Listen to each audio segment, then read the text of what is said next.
तो फिल्म की शुरुआत होती है एक 17 ईयर ओल्ड लड़की से जिसका नाम नोआ है। वो अपने रिच डैड के घर पे आई होती है। वो यहाँ पर आने के लिए बिल्कुल भी इंटरेस्टेड नहीं थी क्योंकि उसे लग्जरी और फेम बिल्कुल भी पसंद नहीं होता है। जब उसकी मदर और स्टेप फादर उसे होम टूर पर लेके जाते हैं तो वो बहुत अनइंटरेस्टेड होती क्योंकि वो हमेशा से ही इंडिपेंडेंट रहना चाहती थी और वो अपनी मॉम से ये बोलती है कि उसका रूम कहाँ है ताकि वो वहाँ पे जाके रेस्ट कर सके। ये सुनने के बाद में उसके स्टेप डैड और मॉम थोड़े से हैरान हो जाते हैं क्योंकि उन्हें भी ये बात पता चल जाती है कि उसे बिल्कुल भी इंटरेस्ट नहीं आ रहा है और वो उसे अपना नया रूम दिखाकर उसे रेस्ट करने के लिए वहाँ पे छोड़ देते हैं। वहाँ उसकी मॉम उसे काफी सारे नए नए कपड़े भी दिखाती है जो उसके स्टेप डैड उसके लिए लाए होते हैं, पर उसे उनमें भी कोई इंटरेस्ट नहीं होता है क्योंकि जैसा कि मैंने आपको पहले बताया था कि उसे लग्जरी में बिल्कुल भी इंटरेस्ट नहीं है। तभी वो अपनी दोस्त को फोन लगाती है और उससे अपनी लाइफस्टाइल के बारे में बताती है कि उसके पास इतना सारा सामान है और उसके डैड इतने ज्यादा रिच हैं लेकिन उसे इन सब मटेरियलिस्टिक थिंग्स में इंटरेस्ट नहीं है। तब उसकी दोस्त उसे बोलती है कि you are very lucky to have all that and she is feeling very jealous of her. वो अपनी दोस्त से ये बात करती करती नीचे आती है और कुछ खाने के लिए वो वहाँ पे फ्रिज खोलती है। तभी उसकी मुलाकात होती है उसके स्टेप ब्रदर से जिसका नाम निक है। वो अचानक से अपने स्टेप ब्रदर को देखती है तो उसके हाथ से उसका फोन गिर जाता है। अब क्योंकि वो घर में काफी रूड बिहेव कर रही थी तो वो अपने स्टेप ब्रदर से भी काफी रूडली बात करती है जिसे देखकर उसका पैट डॉग उस पर बहुत जोर से भौंकने लगता है और इसे देखकर निक बोलता है कि थॉर को बिल्कुल भी नहीं पसंद जब उस पर कोई गुस्सा करता है। इसी बीच उसके पेरेंट्स की एंट्री हो जाती है और वो ये देखकर खुश होते हैं कि उन दोनों की मुलाकात पहले ही हो चुकी है। ये सुनकर नोआ अपने रूम में चली जाती है और तभी उसे फोन से आवाज आती है। तभी उसकी दोस्त उससे पूछती है कि सब क्या चल रहा है और क्या तुम्हारा स्टेप ब्रदर देखने में अच्छा दिखता है। तो वो ये सुनकर मुस्कुराने लगती है और हाँ बोलकर फोन काट देती है। उसी रात वो सब लोग डिनर पे जाते हैं और नोआ अपने पेरेंट्स के साथ गाड़ी में बैठकर जा रही होती है। तभी बीच रास्ते में उसे निक की गाड़ी दिखाई देती है और वो गाड़ी में स्मोक कर रहा होता है जिसे देखकर वो थोड़ी हैरान हो जाती है। एंड होटल में पहुंचने के बाद में उसके डैड उसे बोलते हैं कि अगर वो चाहे तो वो उनका सरनेम लगा सकती है लेकिन वो हमेशा से इंडिपेंडेंट रहना चाहती थी तो वो अपने सरनेम यूज करना पसंद करती है बजाय उसके सरनेम। उसके डैड उसे बोलते हैं कि निक कभी भी स्मोक नहीं करता है और उसके अंदर कोई भी गंदी आदत नहीं है। तभी उसे याद आता है कि उसने तो कार के अंदर निक को स्मोक करते हुए देखा और उसके बाद में उसे ये पता चलता है कि निक अपने पेरेंट्स से काफी चीजें छुपाता है। घर की तरह वो होटल में भी निक से काफी रूडली बात करती है और तभी उसकी मॉम उसे टोकती है लेकिन तभी निक को कोई काम याद आ जाता है और वो जाने के लिए बोलता है। तभी नोआ को भी घर पर जाने की जल्दी होती है और वो बोलती है कि उसे भी घर जाना है। उसकी मॉम और उसके डैड दोनों सजेस्ट करते हैं कि वो निक के साथ कार में चली जाए पर वो मना कर देती है क्योंकि उसे वो पसंद नहीं होता लेकिन फिर भी उसकी मॉम उसे जबरदस्ती करती है तो वो उसके साथ में चली जाती है। पर जब वो उसके साथ कार में बैठी होती है तो वो काफी रैश ड्राइविंग करता है और उसी बीच उसकी फिर से बहस हो जाती है और निक उसे कार से उतार देता है और बोलता है कि वो जाने के लिए टैक्सी कर ले। ये देखकर वो बहुत ज्यादा गुस्सा हो जाती है और रास्ते में अकेली घूमती रहती है। तभी एक कार के अंदर एक आदमी आता है और उसे लिफ्ट दे देता है और उसके बाद में उसे पता चलता है कि वो लड़का जो उसे लिफ्ट देता है वो भी किसी पार्टी में जा रहा होता है जहाँ पे निक वहाँ पे ऑलरेडी मौजूद होता है और वो निक को काफी अच्छे से जानता था क्योंकि निक हमेशा से ही पार्टीज में जाने के लिए बहुत उत्सुक रहता था और उसके बिना कोई भी पार्टी वहाँ पे नहीं होती थी। वहाँ जाने के बाद उसे पता चलता है कि निक लड़कियों के बीच काफी ज्यादा प्रसिद्ध है। जैसा कि उसकी मुलाकात निक से वहाँ पे होती है तो निक उसे वापस जाने को कहता है और उसे पूछता है कि वो वहाँ किसके साथ आई, पर वो उसे ये नहीं बताती और साथ ही उसे पंच भी कर क्योंकि वो उसे बीच रास्ते में छोड़ के आ गया था। वहाँ पर नोआ गुस्से में अंदर वाइन पी लेती उसे घर लेकर आता है और उसे उसके रूम में सुला देता है। अगले दिन उसकी मॉम बोलती है कि उसे मूवी कैसी लगी। ये सुनकर वो काफी हैरान होती है क्योंकि उससे तो कोई मूवी देखी ही नहीं। बाद में उसे पता चलता है कि निक ने उसके फोन से उसकी मॉम को मैसेज कर दिया था कि वो घर आ चुकी है और अभी मूवी देख रही है। वो फिर से निक से गुस्सा हो जाती है और रूम में चली जाती है। पार्टी में नोआ की मुलाकात निक के एक दोस्त से भी होती है और अब वो उसे काफी अच्छी दोस्त बन चुकी है और दोस्त के साथ एक कार रेसिंग के लिए जाता है। वैसे तो ये इलीगल होता है लेकिन वहाँ जाने के निक को वहाँ पे देखती है तो रेसिंग में हमेशा होता है और वो हमेशा वहाँ पे जीतता भी था। यहाँ पे भी नोआ ड्रिंक कर लेती है और अपनी मस्ती में झूम रही होती है। तभी उसे एक मैसेज आता है जिसके अंदर उसका बॉयफ्रेंड डैन उसकी बेस्ट फ्रेंड को किस कर रहा होता है। वो काफी अपसेट हो जाती है और रिवेंज लेने के लिए वो अपनी सेम पिक्चर डैन को सेंड कर देती है। पर हैरानी की बात तो ये थी उस फोटो में कोई और नहीं उसका स्टेप ब्रदर निक होता है। दोनों के साथ में फोटो लेने के बाद निक वहाँ से चला जाता है और तभी पीछे से नोआ उसकी कार के अंदर बैठ जाता है। उस कार के अंदर बैठकर ये देख रही होती है कि वो कितनी अच्छी है क्योंकि उसे भी रेसिंग का काफी शौक होता है और उसे रेस बारे में काफी सारी इन्फॉर्मेशन होती है।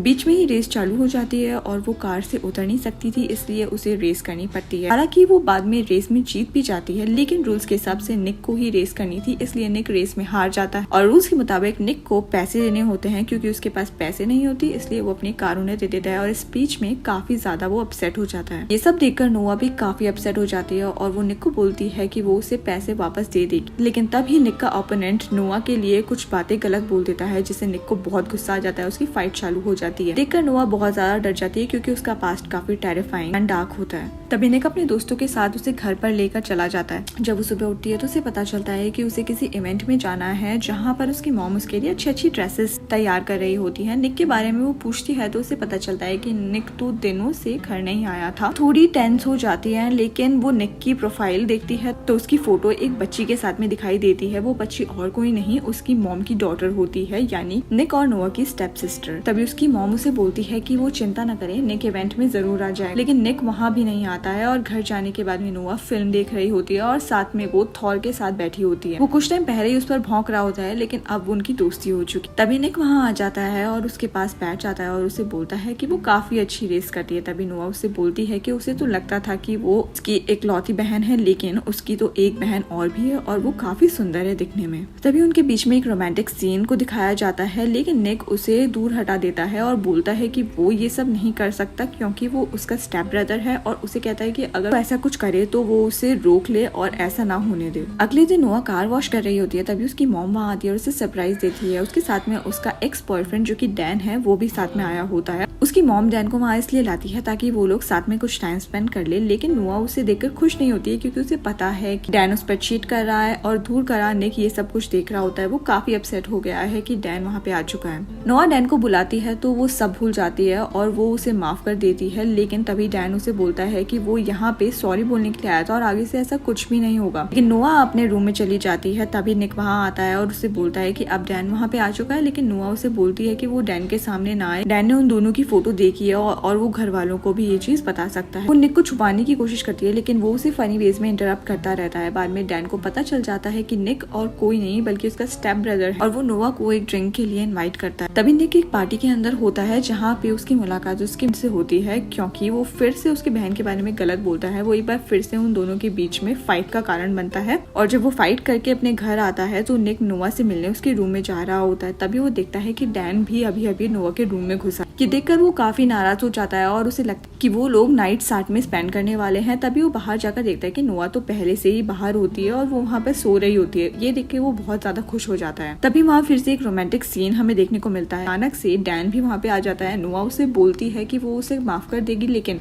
अगर वो ये सब कुछ घर वालों को ना बताए तो। अगले दिन डैन वहाँ से अपने घर की ओर निकल जाता है। अब नोआ और निक काफी ज्यादा नजदीक आ चुके हैं। निक उसे अपने साथ कहीं भी ले जाता है। नोआ को लगता है कि वो कोई फिल्म देखने जा रहे हैं, लेकिन एक फाइटिंग क्लब के अंदर जा रहे होते हैं जहाँ पे वो फाइट करने वाला है। तभी नोआ उसे बोलती है कि वो फाइट ना करे, ये सब सही नहीं है और दूसरों को हर्ट नहीं करना चाहिए। निक थोड़ा पीछे हटता है, लेकिन एक लड़की उसे बोलती है कि तुम इस लड़की की बात से इन्फ्लुएंस नहीं हो सकते और जाओ, तुम्हें फाइट करनी होगी। तभी तो फाइट के लिए उतर जाता है और जीत भी जाता है, जिससे उसे काफी पैसे मिलते हैं। फिर वो बाहर जाकर देखता है कि नोआ किसी और लड़के के साथ में बात कर रही होती है और ये देखकर उसे बहुत गुस्सा आता है और वो उस लड़के को धक्का मार देता है। ये देखकर नोआ बहुत गुस्सा हो जाती है और उसे बोलती है कि उसे ये सब नहीं करना चाहिए और वो उसके साथ नहीं रहना चाहती क्योंकि उसे डर लगता है। ये सुनकर वो हैरान हो जाता है और अब वो दोनों बात करना बंद कर देते हैं। बाद में निक के डैड उसे बताते हैं कि नोआ के डैड काफी ज्यादा वायलेंट थे। उन्होंने नोआ के साथ में बचपन में काफी गलत किया है। नोआ के शरीर पर एक निशान भी होता है जो उसके डैड ने उसे दिया होता है। उसके डैड ने उसे चाकू से मारने की कोशिश करी थी और अभी उसके डैड जेल से बाहर आ चुके हैं। ये सुनकर निक काफी हैरान होता है क्योंकि नोआ ने बोला था कि उसके डैड तो मर चुके हैं,